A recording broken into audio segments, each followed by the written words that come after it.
And will they expel them or will they kill them? We don't know that. But what we know for sure is that they're going to try get rid of everybody in Kosovo if international community is not quick enough to step in. What are your concerns at the moment for the refugees who have managed to leave, and many of whom still haven't been received into the various camps and don't have the help that they need? Well, the treatment that the refugees have been having in Macedonia is appalling. I mean, those people have been gathered in camps that people from outside, Albanians within Macedonia, they cannot even get inside to visit them. And what we would plead by international community is to put as much pressure as possible on Macedonian government to allow those people to get out of those camps, because we have reports from Macedonia that 80,000 people can be placed in the homes of Albanians in Macedonia. They don't need to be in those camps. We cannot forget that this might take a long time. This might take months until the situation is resolved. And people staying in those camps, it is awful watching them on TV. Mind the fact that being there inside with them. And in Albania, I think things are progressing. They are being moved all over the country. Although Albania is very poor, the aid is pouring in, and I think they are being taken care better than in Macedonia. Okay, Byron, thank you for now. Thanks very much for joining us. Frank Partridge and Fiona McDermott. Hello, good morning. You're watching Sunrise on Sky News. It's Saturday, the 10th of April. With full coverage of the continuing conflict in the Balkans, these are the main developments. Around 15,000 refugees have poured out of Kosovo after Serbia appeared to reopen its border with Albania. 3 days after it was officially closed, around 250 families drove across the frontier, saying they'd been chased from their village by Serbian forces. Russian President Boris Yeltsin's warning that NATO strikes could spark a third world war have failed to halt overnight strikes against Yugoslavia, with more explosions reported in Belgrade. Mr. Yeltsin said the NATO action might force Russia to become involved in the conflict, but dismissed reports that Russian missiles were targeted at NATO countries. Serbian TV showed hundreds of people gathering on Belgrade's remaining bridges last night against a background of further explosions and anti-aircraft fire. The vigil by so-called human shields has grown from a handful of protesters and now includes rock concerts. Similar gatherings to discourage NATO attacks were reported at bridges around the country and at the TV station's transmitter in Belgrade. NATO seems to have brushed aside Russian warnings and launched another night of strikes against Yugoslavia. Serbian state TV reported a series of explosions and anti-aircraft fire over Belgrade. NATO missiles are said to have knocked out the station's own transmitter in Kosovo. Serbian television showed hundreds of Belgrade residents gathered on a bridge to try to discourage airstrikes. On what was the 17th night of NATO attacks, explosions were reported to the west of the city, with the noise of anti-aircraft fire and low-flying jets filling the sky. Allied commanders seemingly brushed aside President Yeltsin's warning that the West risked drawing Russia into a wider conflict, although Moscow denied reports that its Cold War nuclear arsenal had been re-targeted on Western capitals. Nor did NATO seem impressed by the offer of 10,000 Cossack volunteers to fight alongside President Milosevic's forces. As American warplanes continued their sorties from the USS Theodore Roosevelt, the Pentagon announced the deployment of a further 6 F-15s amid new allegations of human rights abuses by Serb forces. We're getting some very disturbing reports out of Kosovo recently that young Kosovar women are being herded into a Serb army training camp near the town of Dakovica, which is in southwest Kosovo, where they are being raped by troops, and we have reports that as many as 20 may have been killed in the course of this. As to the fate of the 3 captured American servicemen, whose release had seemed close, the Cypriot mediator Spiros Kyprianou admitted failure. Their early freedom now looks unlikely. Graham Leach, Sky News. So, in an apparent about-turn, and contrary to Serb assurances that ethnic Albanians are welcome in Kosovo, refugees are on the road once again. Peter Sharp is on the Albanian border, where he watched the latest unfortunate episode. by now depressingly familiar scenes on the border.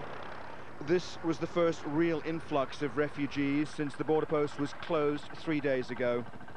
1,500 people driven from their homes in a farming region east of the provincial capital Pristina.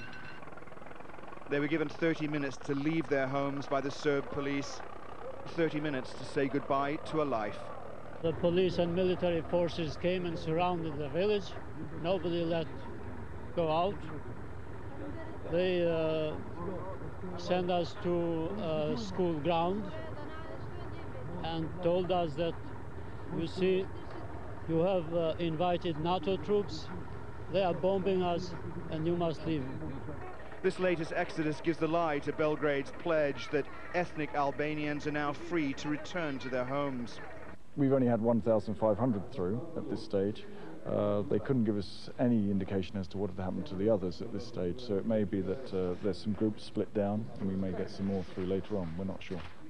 These people were not among the estimated 20,000 refugees who simply disappeared when the border closed 3 days ago. There is growing concern for their safety. Albanian television has also reported 10,000 refugees surrounded by Serbian troops in central Kosovo. Those reports equally difficult to confirm. 3,000 people were ordered out by the Serbs in this latest forced expulsion as the convoy disappeared into the night on the start of a long journey south. The whereabouts of the other 1,500 unknown. Peter Sharp, Sky News, on the Albanian-Kosovo border. There are fears that the thousands of ethnic Albanians who fled to Macedonia could face a new danger as NATO troops begin to pull out of the refugee camps. With tensions between local soldiers and refugees already running high, aid workers and some NATO troops fear this could lead to further violence. This report from Keith Graves, who's followed the plight of the refugees in Macedonia since the start of the crisis. They're safe enough for now. After days of fear and humiliation, the refugees under the protection of the NATO forces in Macedonia are discovering, some for the first time in their lives, that not all soldiers and policemen are to be feared. But for how long? Within days, NATO will start withdrawing from the camps, handing over to the United Nations and the Macedonians. The NATO force is an army that might soon go into battle. The humanitarian role was always a temporary one. The policy that we have always adopted is that eventually we must extract ourselves from running the camps. Responsibility for security will rest with two agencies. The NGOs will manage the camps and will be responsible for the normal good order and discipline. Anything over and above that will be looked after by the Macedonian authorities, and clearly the police will be their lead agency. And that's what worries NATO soldiers who've seen the way Macedonian soldiers treat the refugees. This man was badly beaten up by them inside the camp for no obvious reason, and aid workers who doubt the United Nations' ability to protect them. Médecins Sans Frontières, the international organization that specializes in putting aid workers into difficult situations, has gone public with its worries about the future security of the refugees once NATO pulls out of the camps. It's expressed concern about whether or not the United Nations can protect them. With NATO soldiers inside the camps, the Macedonian presence is largely symbolic. They patrol mainly outside the fence they're erecting to keep the refugees in. But once NATO has gone, they'll have a free rein. Apart from worrying NATO and aid agencies, that's likely to bring fear once again to the refugees. Keith Graves, Sky News, Skankovic refugee camp, Macedonia. He's accused NATO of committing its own atrocities. Serb television showed these pictures of apparent damage from a stray NATO bomb in the Kosovan capital Pristina. The Serbs say at least 10 civilians were killed, including a baby. Public opinion on both sides appears to be hardening. Despite reports of low-flying NATO aircraft in the area, hundreds assembled for another night on the bridges of Belgrade in an act of defiance. NATO's resolve has been bolstered by a series of Western opinion polls, suggesting that concern for the refugees' plight has increased support for military action. 3 weeks into this conflict, and neither side looks ready for compromise. Stephen Gibbs, BBC News. To have debriefed any of the refugees as to their experience in the last couple of weeks? Yeah, I mean, we haven't got close to them yet. They're still being dealt with by the aid agencies, by the relief workers, who incidentally were caught themselves by surprise by this whole matter. They didn't realise the Serbs were going to start expelling people again. They would normally meet people at the border post and guide them through down here to Kukas, where the resources, where the humanitarian... After it emerged, that was not the case. But the rhetoric definitely is being stepped up. President Yeltsin, who until now had promised to keep